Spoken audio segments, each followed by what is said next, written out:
right, again, everybody. Welcome to the Mark Few Show. I'm Greg Heister along with the coach. And, Coach, 2011, we're off and running. West Coast Conference play is underway. 18-point lead at the half against Portland, and you dug it out at the end. Survived it, yeah. I think got a little bit complacent on the offensive end and maybe settled a little bit early for some shots. Then that kind of, I think, maybe affected our defense. We really did a nice job defending them, though, all night. To force a Portland team that takes great care of the ball into 20 turnovers and do a good job on Jared Stoll, who's, as you know, a very good three-point shooter. I think he's one of the best shooters in the country.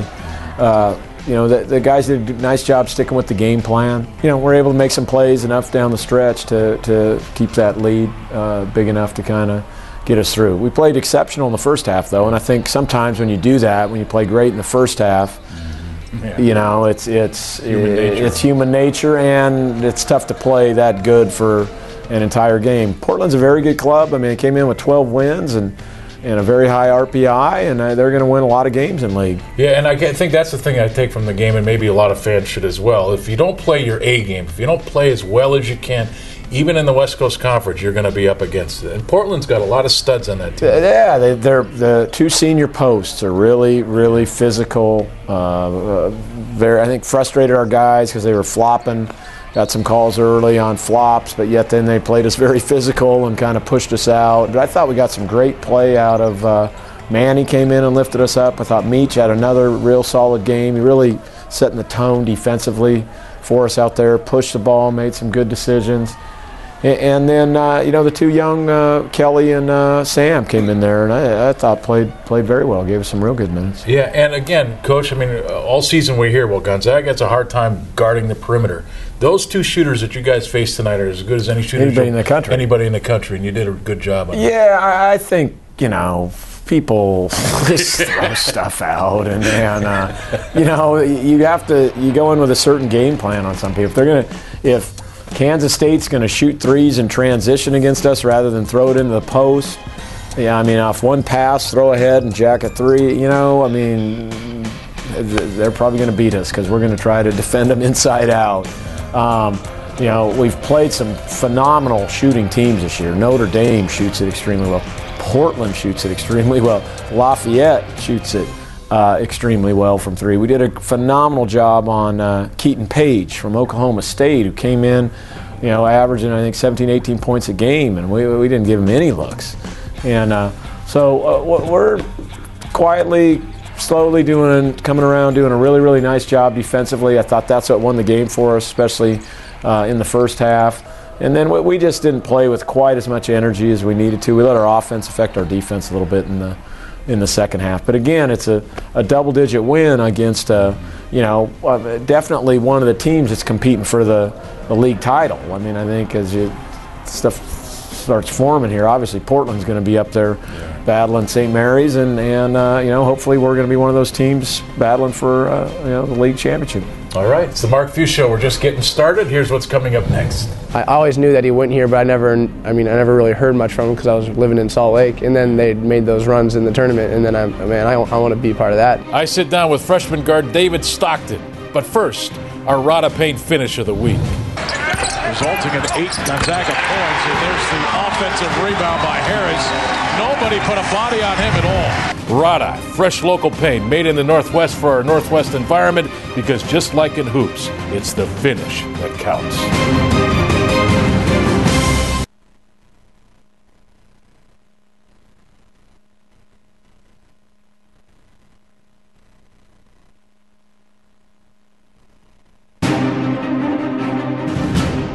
And welcome back to the Mark Few Show. Who says that genetics don't matter in the game of basketball? We all remember John Stockton at Gonzaga in the early 80s, who went on to the NBA and greatness, one of the 50 greatest players of all time.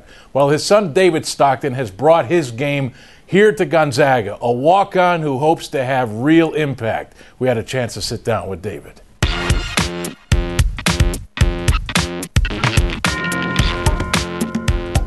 Okay, David, you're a local guy, obviously. And the redshirt season, what was that like? It was tough. I mean, not being able to play in an actual game for a year was rough. But yeah, I mean, you just got to figure out how to make it fun. And for me, it was to just go out and practice as hard as I could. And you and Sam become buddies? Yeah, we came very close. He's a great guy. I mean, total different upbringing from me. I mean, he's from Brooklyn Park, Minnesota, and it's just when we were roommates and he put us together, and we just gelled, I guess. Take me back to high school, and you're about done. How does the whole Gonzaga thing happen?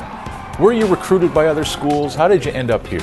This is the place I always wanted to go. So, no real Division I schools besides like Idaho or Seattle U really showed any interest, and I just wanted to, play at the highest level, and they gave me an opportunity to do that. Is it because your dad played here, or is it because you live in Spokane and Gonzaga was the place, or is it a combination? Or? No, it's because my dad went here. I mean, and those teams that came through in the '90s, because I always knew that he went here, but I never really heard much from him because I was living in Salt Lake, and then they made those runs in the tournament, and then I want to be part of that. So it's an interesting dynamic, and not one that we've really had to deal with here at Gonzaga, but your dad being your dad and then you coming to Gonzaga, there's a lot of pressure on you, right? Simply because of your last name. Do you feel that? Not at all. Not at all. Not at all. Yeah, I mean, people assume that there would be pressure there, but I mean, I know I can't be him, and I'm just gonna play my game. Describe your game for me. I guess I'm more pass first, but I really like to score. I mean, you could ask any of the coaches that. I mean, I try to sometimes do a little too much in practice, but I try to be as complete as I can. Do you get together with your dad after the games? Does he talk to you about your play? He just tells me if he thinks if I'm playing a certain way that, for example. In the early games, he's like, you're not playing loose enough. You're too tight out there, or you're not shooting enough, or you're shooting too much. And it's just, I take it. I don't get mad or anything. I just take it because he probably knows what he's talking about. Tell me about your family. For those who don't know the Stocktons, brothers, sisters. The Stockton family. Well, there's 8 of us total, 6 kids counting myself, and it's a good time when we all get together. Everything's a competition. There's a lot of banter back and forth.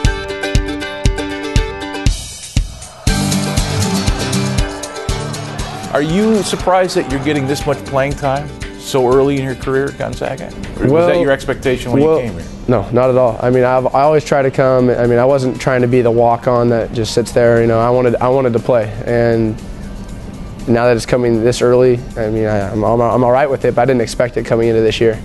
What's been the toughest part about it? I think it's just the strength. A lot of these guys are a lot bigger than me, and then you just got to use leverage where you can, and you just got to be crafty, I guess. Help us break that down, David. How do you get by a guy that's in front of you that's bigger, more powerful?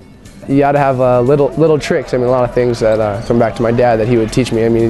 Getting hands off, or just trying to predict what he's going to do before he does it, and that's the only way that I could get by a guy like that. Okie State, the half-court heave. That was pretty cool. Heave, yeah, it was. I just saw there was 3 seconds on the clock, or it was 2.7 or something like that, and I was just trying to get as much ground as I could, and just put it somewhere near the basket, and I just throw it up there, and it keeps going. I'm going, hey, that might just go in, and it bounces in, and it was crazy. It was awesome. Season didn't start out like any other season here at Gonzaga in the last 11 years. I think you guys were 4-5. Mark Few had never had to start like that. What's the mood like? What's it like in this locker room? In here amongst the guys, it was fine. I think we knew that we just had to, tighten some things down, especially our defense, and then we could make this run that we've been doing. But coaching, I don't think I've ever seen them like that before. They're pretty stressed out. The game at Pullman was probably the lowest point, wasn't it? Because you guys didn't just lose. It wasn't the typical Gonzaga effort that we've grown accustomed to seeing. What was the difference down there? They just basically smelled blood in the water and just destroyed us. And then the Gonzaga effort that you talk about was definitely not there. And that's just the toughness factor and the never quit factor. And I think we did quit, and that was so disappointing. You guys then ran the table in the preseason schedule 6 in a row. What was the big difference? guys just figured that they had to step up, and I mean, it was time to. And I mean, guys like Marquise Carter, you know, in that Baylor game, he really stepped up, and Steven went down. I mean, and then Matisse Kaida of late. I mean, it's good to see these guys coming out and you know, do what they can do, especially when we're not totally healthy. I mean, we had Elias out early, we had Steve out, and he's still hurting. So, I mean, just the 6-game stretch has been just awesome. Okay, Coach, David Stockton, not really recruited out of high school. You saw something in his days here in high school, regardless of his last name. I mean, you still got to have skills to come to Gonzaga. Yeah, no, great feel for the game, really understands how to play. What we saw was somebody that, okay, if we can get some strength and, you know, a little more weight on him, if he grows into, you know, while he's in college, he looks like he's kind of going to be a late developer. I mean, the kid can play, and he's helped us many games this year already. He's came in tough situations, pinch hit situations, and made big plays a lot of times. You know, the hard thing for David right now is still his size, and defensively, you know, he's been exploited a little bit because of his size, and then just cutting down on turnovers. If he does those two things, he's really helped us with. He sees things that some of our other guards don't do, and he's able to make plays. And I think he'll be a real asset. All right, it's the Mark Few Show. When we come back, we have the Coeur d'Alene Casino Fan Question of the Week. Stay with us.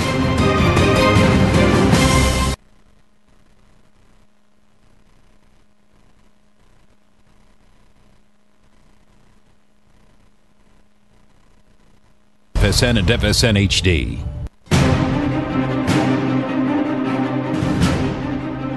And welcome back to the Mark Few Show. Time now for a Coeur d'Alene Casino Fan Question of the Week. And it comes from a Frank Christoph. Not sure where Frank is from, but it says, congratulations on the recent big wins. If the rules permit, do you or your staff go back after the game and watch or listen to the commentary by the announcers and analysts who have called the game? We're a little too busy to be worrying about what people say on air. We go back and watch every game. We break down every game, play by play, pick out the ones, you know, that we think the team needs to watch specifically and learn from, and then move forward from there. You know, but I usually watch the tapes where there's no sound, and you know, there's a lot of peripheral noise when you coach at a program like Gonzaga or any of them, the Michigan States and Carolinas and UCLA's and Duke's and things like that. And you just don't have time. Everybody has an opinion, and you really got to hunker down and believe in your core philosophies, and that's why I have a great staff that obviously we go over things and you know, go back and forth with opinions on offense and defense and what we're trying to do, and then come to a consensus. I have some real close friends out there that are, you know, been coaching forever. I've been fortunate enough to become great friends with those guys, and they watch our teams, and I listen to occasionally those guys, but that's about it. I mean, when you know you start listening to everybody, then you get away from your, you know, coaching and your core philosophy, but this is a profession where everybody has an opinion. Trust me. And I have some dear friends in the you know, that announce games, call games, analysts, play-by-play guys, you know, that I like and trust and you know, value their opinion on some things, but there's just too much, and you got to just stick with your gut. Good question, though. Yeah, Frank, nice question. Keep them coming, ladies and gentlemen. Here's what's coming up next on the Mark Few Show. It's just funny because you're talking all that noise. You're talking like the game is over. You just won. This game, it was over before it started. But first, our Yokes Fan of the Week, and it goes to Peggy and Rachel Lewis enjoying the Portland game Saturday night in the Kennel. Nice to see you guys. Stop by the Gonzaga display at participating Yokes Fresh Markets to pick up your Gonzaga game day supplies. Food's perfect for watching the game. One lucky shopper each week will win tickets to see the Zags live. That's